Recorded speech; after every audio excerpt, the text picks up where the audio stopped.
We are back now with a look at the 2025 Met Gala, where right now the celebs are hitting the red carpet, or should we say the blue carpet. It's happening at New York's Metropolitan Museum. Well, it's ultimately a fundraiser for the Met. It has transformed into one of the biggest nights of fashion and celebrity of the year. This year's theme is super fine tailoring Black style, and will showcase how fashion and style are connected to Black identity and experience. The event itself is hosted every year by Anna Wintour, the editor-in-chief of Vogue. And this year, she's joined by a star-studded list of co-hosts: actor Coleman Domingo, F1 race car driver Lewis Hamilton, rapper A$AP Rocky, singer and producer Pharrell Williams, and honorary chair LeBron James, who actually won't be there tonight because of a knee injury. Joining us now to talk all things Met Gala is fashion consultant and celebrity stylist Tiffany Reid. Tiffany, let's start with this theme. I mean, I know you've been watching this kind of minute by minute. Take us through what you're seeing. And for people who maybe missed it, what does this theme mean this year, and why is it so important? Yeah, I think it's so important because Black dandyism and superfine tailoring, which is the book by Monica Miller, they did a preview earlier today, and they really gave some great speeches about the significance of the red carpet and how designers are showing up to really show support for the community. It's about self-expression, it's about fighting against oppression, and really never about extravagance and overdoing it, but really about making a statement and being able to express yourself. So I think it's really important that we were able to do that and bring some great designers and celebrities there. So what looks so far have really stood out to you? We're getting some little glimpses on the side of the screen there, but what has caught your eye, and anyone that you think will really stay with you that you've seen thus far? Yeah, so it's about tailoring, right? Mm-hmm. So I think some of the ones that were standout are, I think, Tiana Taylor.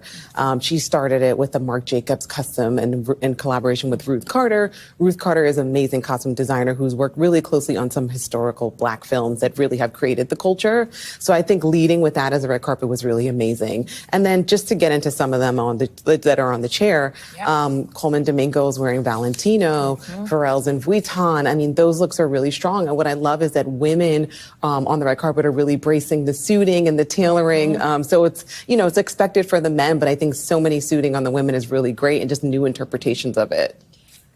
Talk to us a little more about how this actually works. Like, take us behind the scenes, because we mentioned LeBron James is technically a co-host. He's not there. Tickets are notoriously just beyond what most of us can imagine paying for. But how does this process actually work every year? So it's a fundraiser, right? I think the most important thing is to bring the attention to the Costume Institute, which Monica Miller, who wrote the book in 2009, Slaves to Fashion, she's curating it with the head Costume Institute curator, Andrew Bolton. So it's about fundraising for that and bringing awareness. This year, they've did record-breaking numbers, 31 million, which is the highest number that they've been able to fundraise in their 70 plus years, which is really amazing. So once the carpet goes and everyone gives their critique of the fashion, then you go inside, and that's when the party starts, right? There's a dinner, there's always a surprise special performance, and then we're going to be seeing in New York City, everybody's out on the town tonight because there's so many after parties. It's really a star-studded event, and especially for New York City, it's fashion's biggest night. So celebrities and really the A-listers who are there are collaborating with designers, and they're having these really exclusive parties, sort of like if you know, throughout the city. So beyond the red carpet or beyond the Met Gala carpet, you're going to see them out partying tonight. And there's always second looks that I think are noteworthy. So in the morning, we'll be seeing some more looks to gossip about. Which we sort of saw like pre-looks with Doechii, right, on social media, where she was recreating some stuff that Andre had worn in the past and posed for.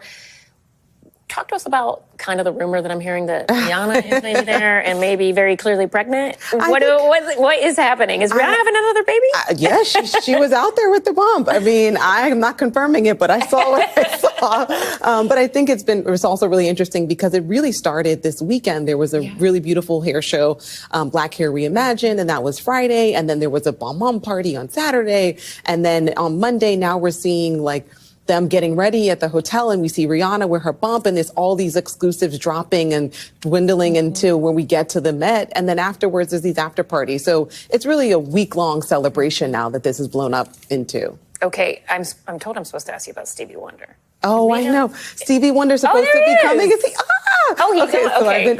Yes. We've This is been a good waiting tip. for this. We've been waiting for that. So I think it's great that icons are there, right? Diana Ross had an amazing outfit on. And one of her sons helped curate the outfit for her. And she had her family tree, basically names were embroidered on it. So we're seeing like the young, the youth coming in, like Doechii. I'm sure Tyla will be there. Zendaya's on the carpet. She's in a really amazing look. And then we're also seeing Diana Ross and Stevie Wonder and all of these legacy namesake celebrities. So it's really, I think, a great collaboration. Before we let you go, who are we still waiting for? And for you, is there someone that has not made their official appearance yet that you're like, that's who I'm really honing in on? So we saw Rihanna in the Miu Miu look at the hotel getting ready, but we did not see her look. Although we did see A$AP Rocky, who came in his brand.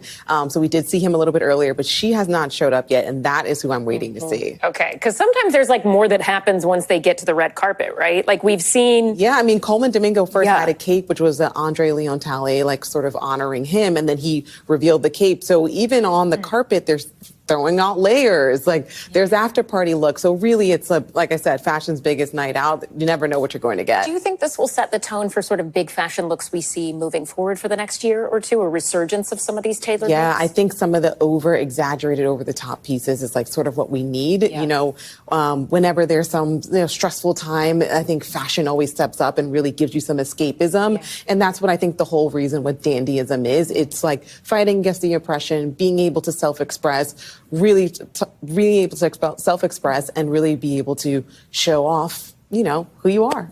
Tiffany Reid, thank you so much for being here. And you look fabulous. We appreciate your time and insights. And thank you at home so much for watching Top Story. I'm Allison Barber in New York for Tom Yamas. Stay right there. More news is on the way.